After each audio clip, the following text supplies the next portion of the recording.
What's up, guys? It's Felon, and today we're going to be talking about Hublot and their redemption. So let's go back. We're just going to dive right into this. Let's go back to 1990s when the brand was founded, and they did not really take off yet, but in reality, they were just the newest brand back then, and it would take a matter of 10 years before the Big Bang actually came around, and rather immediately they were hated because the Big Bang, or nowadays the Fusion Bang, was overpriced, and the Fusion Bang is still overpriced if you ask me. The motor is not worth the amount they're charging for the Fusion, but they overpriced it. Benefited heavily on sports deals, F1 deals. Like, for example, you see Mbappe, he's an Hublot associate. He's right there for them, and most of his watches are Hublot, or at least the public ones that he's been seen wearing. And hey, that's business. But a lot of collectors, which the most famous of which being Nico Leonard, absolutely hated it, mainly because, well, they were a new group, they weren't using their own motors, and they just and that gave a permanent scar on the watch brand's reputation. However, in around 2010, 2011, they purchased their own motor company, their own group, Unico, and this made everything in-house, and now they could make watches that were newer, flashier, and more complex. There have been they've revamped the Big Bang, and they made the skeleton version that's super famous. They make the Spirit of Big Bang. I've been wanting to get myself a Square Bang, and they've been making these watches with the most incredible complications. However, they're not as if the damage that has been done with these watch by the critics is quite large. They have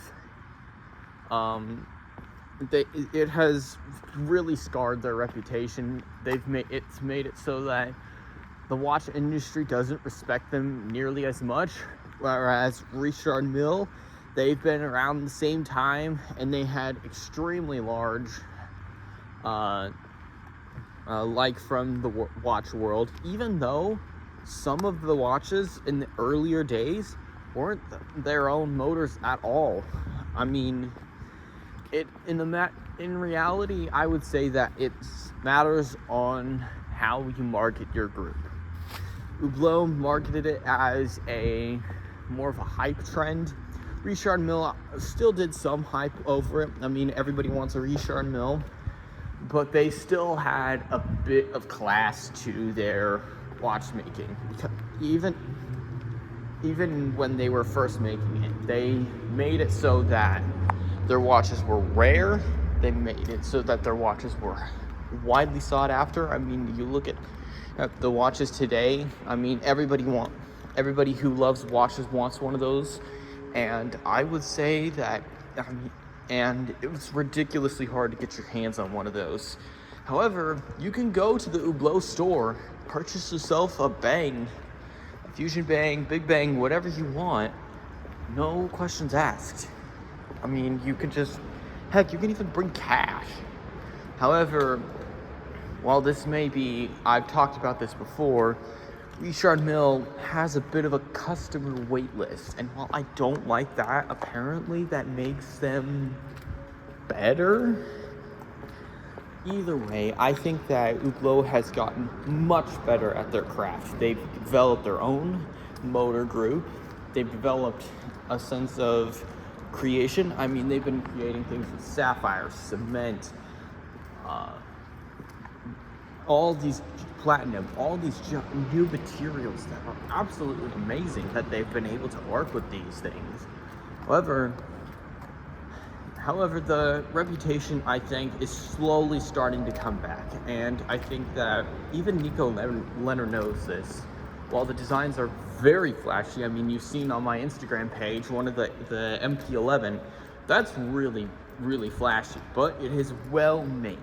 I'll say that much. Unlike Invicta, very poorly made, very flashy, unneeded by everybody. It's garbage.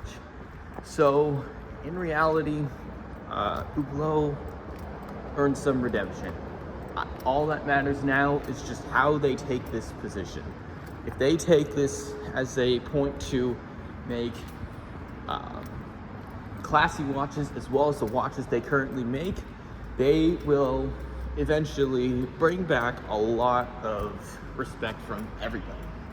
I think that once, if they were to remake, if they were to lower the cost of the Fusion, and if they were to make like this really classy Daytona-like model, not exactly a Daytona, but a model as classy as that, I mean, I may take a bunch of work, but I think that it could work, if you ask me. I mean, hey, I don't know, I'm just an idiot with a camera.